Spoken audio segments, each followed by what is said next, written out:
Release me, and I shall grant thee a rich reward. He's lying! Chop him! Chop him!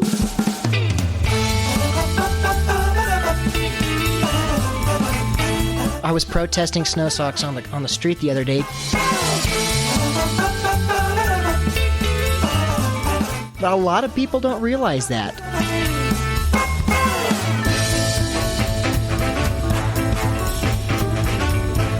And installing the chains requires that you submerge your head.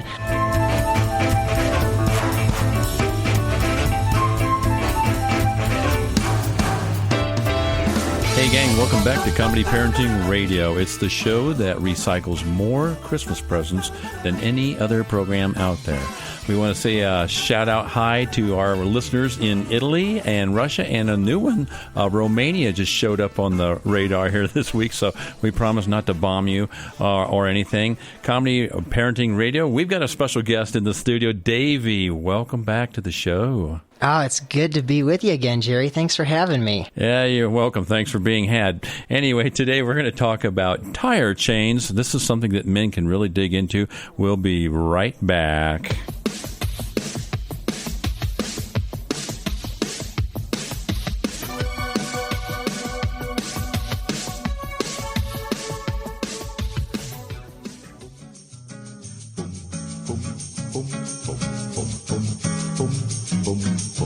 Are you a failure as a parent or grandparent? Do your little ones cry for no apparent reason?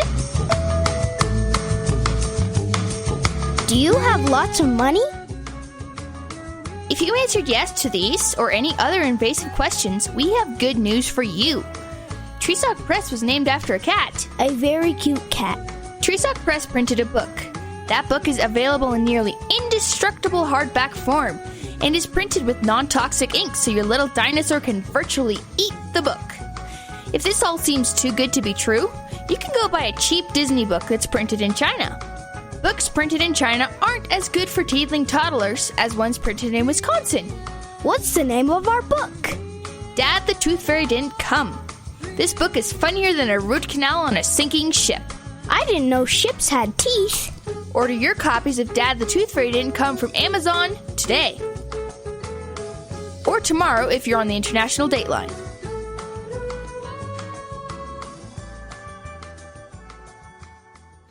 I don't know what to say. Comedy Parenting Radio. Comedy Parenting Radio.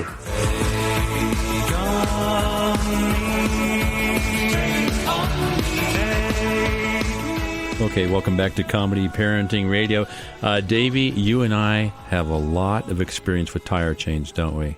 Regrettably, I have a lot of experience, and I thought that I didn't realize he was tire chains. I thought you said something totally different. Tire chains, that brings up some dark spaces in my memory when you say those words. You've got a lot of spaces in your memory, from what I understand.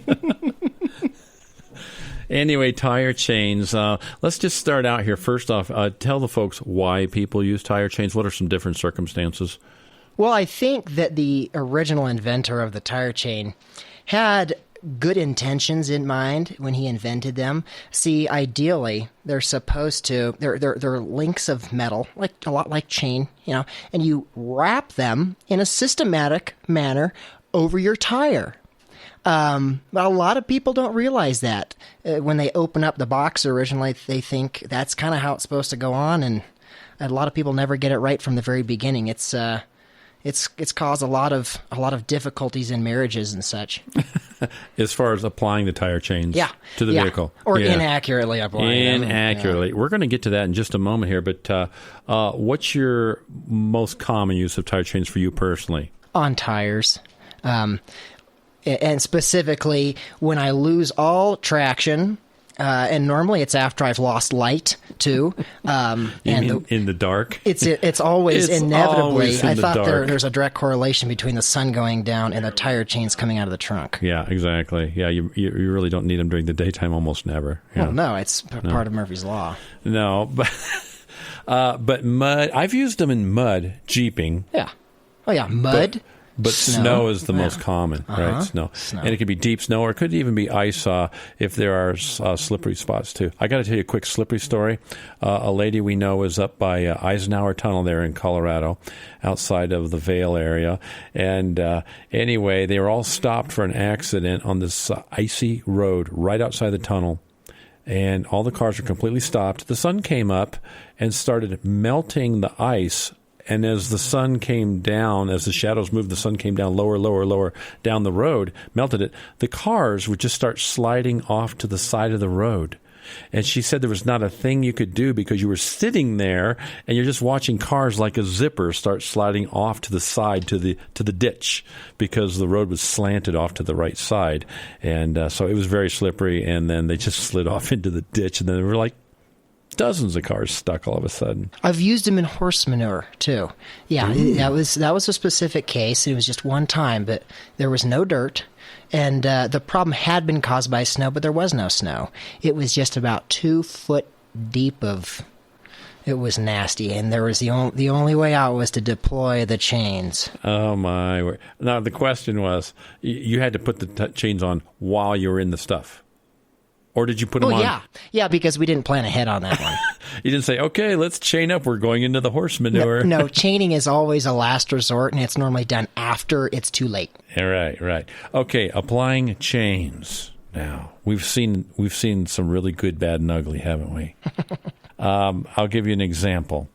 Most people who don't know how chains work will often just lay them down flat on the ground and try to drive onto them, right? And they try to do all 4 of them at the same time.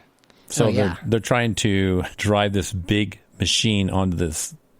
It needs to be kind of accurate chain thing. Extremely accurate. I've seen a lot of people develop facial twitches due to that. I mean, the eye twitch, the lip sneer is a common one. To try and get in the middle of the chain. Yeah, because you'll end up I've seen people drive as far as 2 miles trying to get it just right.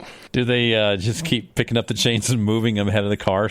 Yeah, and about every 5th attempt they'll get one right. Oh my word! We're talking about tire chains up here with Davy in Studio B, and we'll be right back.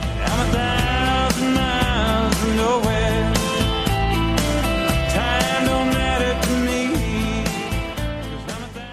Dave, what are you doing? Just sending a gift to Dave 2037.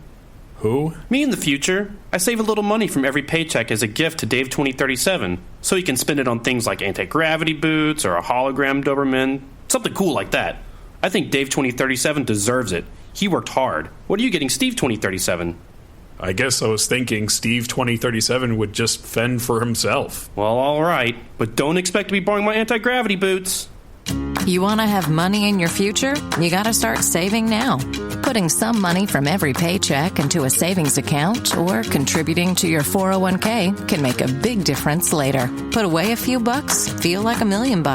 For free ideas and easy ways to save, go to feedthepig.org. That's feedthepig.org. Hey, let's just hope Steve 2037 doesn't get his hands on a cool time machine, because he is going to come back here and knock some sense into you. This message brought to you by the American Institute of Certified Public Accountants and the Ad Council. Comedy, parenting, radio. Go from a hard-working dad to being Mr. Mom. Well, paper's melt in a Maytag dryer. Crayons go up 1 drawer higher. Rewind Barney for the 15th time. Breakfast 6, naps at 9. There's bubble gum in the baby's hair. Okay, it's Tire Chains on Comedy Parenting Radio, and if you've ever put them on, you know exactly what we're talking about. If you've never put tire chains on, you probably live in Florida or something like that. Anyway, Davy, so putting tire chains on, do people realize that there's an inside and outside to the chains? Like upside down and all that? Yeah, I also don't know. I don't know that, and I don't know if people realize that sometimes you need to buy more than one. I'm sure you've seen it living in this area where they'll chain up the spare tire. That's a funny one. And they'll take off one of their tires, and they'll put on the chained up spare tire, which, if you understand anything about four-wheel drive, that's completely pointless anyway. I got an admission to make. Oh, yeah? The guy who was the best man in my wedding used to have a Jeep CJ, and he drove around with the spare tire chained up. And if he got stuck, he would take the spare tire off and put it on the car. Oh, my goodness. And to finish this off, the guy moved to Florida. That was a good move. So anyways, no, the proper way to put them on is to drape it over the top usually, and then hook the inside, which is, by the way, that's the hard part, isn't it? Yeah. A needle nose and a coat hanger is sometimes useful. Yeah, to drag them. But you're underneath the car, really, or truck or whatever. Or whatever it is. A Subaru is challenging. Yeah. Because you better be good with your left hand at some point. Oh, my word. All my cars that I commute in are as low to the ground as you can humanly get. Oh, yeah. Right. And then you're usually sitting in 4 to 10 inches of snow when you chain up. And so you dig a little pit to chain up in. And then you're under the car, and it's a mess. And I had an idea for that. I was going to invent something called the snow snorkel, just for those purposes, to where the level of the snow is higher than the bottom of the car. And installing the chains requires that you submerge your head below the level of the snow. Snow snorkel, isn't that a good idea? Well, actually, it sounds stupid, except for I could have used one of those one time. I was chaining up. It was about 14 inches deep. And you feel like a weasel underneath the car trying to hook up these pieces of metal, Taking tire chains off is a little bit easier, though, isn't it, usually? Sure. Because you're just unhooking it and dropping it, so there's no accuracy involved there. And it's especially easy to take off your tire chains when the car is in the ditch upside down. That's really easy. Right. You can get all 4 of them off. Right. You don't have to lay down on the ground at all. And a common thing I see on I-70 is a lot of guys they're disposable tire chains. They're steel chains just like you'd buy at any regular parts store, but they install them one time and then they just drive until they just fall off. And it's true that they're all over, aren't they? Oh, yeah, but it's kind of fun for somebody like me because I'll wait as it starts warming up during the springtime, and those little chains are sitting on the piles of chains are sitting all along the side of the interstate, just like little gold nuggets. And you can drive along and pick them up. If you pick up enough pairs, you can actually put together your own set of chains. And there's another thing I really like picking up off the side of the road, and that's roadkill. And I've got some expertise in that area too. We'll talk about that sometime, Jerry. I love your roadkill stories, Davy. I tell you what, I really do. And I got to tell you, when you told me about the chains on the side of Interstate 70 between Glenwood Springs and Denver, Colorado, you said, oh, yeah, you'll see chains along the road. Well, I started looking, and sure enough, there are chains everywhere. And I want to stop and pick them up, but I'm thinking maybe I'll leave them for you. Oh, I appreciate that. Yeah, there's lots of them. Millions of them. It's sort of like when you buy a red car, suddenly you notice all the red cars, or if you grow a beard, you start to notice everybody with beards. Suddenly, I was seeing chains that had fallen off of vehicles all over Interstate 70. All the time. It's those disposable chains that truckers are buying nowadays. Davey, we saw an interesting one last winter going over Vail Pass, and I know you've been over Vail Pass, and you see everything under the sun on that pass. Everything under the sun that shouldn't be up there. See a lot of things under the snow, too. There was a guy driving up there. We're not exactly sure what it was. It looked like a cloth tire cover, like you would put over a spare tire. Uh-huh. And he had them on all 4 wheels of his car. Have you ever seen that before? Yeah, they're called snow socks. Are you serious? Yeah, that's exactly what they're called, and they're for the chain impaired. Mm-hmm. Seriously, yeah, snow socks. I'm not kidding one little bit. And for purists like you and me, it's really abomination. I can't stand them. I was protesting snow socks on the street the other day because it's I don't know, socks on a tire. It just defies reason. How do you get them on those? I mean, would you have to do a similar thing to a tire? Or don't dry. It's like yeah. I mean, if you challenge getting your own socks in the morning, you probably shouldn't try putting socks on a car. What's the worst stuck you've ever been in snow? Oh dear, I got an F-350 stuck in about a 5-foot ditch, and it was chained up. Chains did nothing. It had a snowplow on it. It had chains all the way around and a snowplow. I got this thing so stuck we could barely pull it out with a dozer. Oh. I won Plow Truck Driver of the Year award for that one. All right, it's been Comedy Parenting Radio. We had Davy in the studio. I want to thank you for coming up here today. Thanks for having me, Jerry. And when you go, why don't you just take that big pile of bungee cords with you, okay? I'm a purist. I don't use bungee cords. Bye-bye.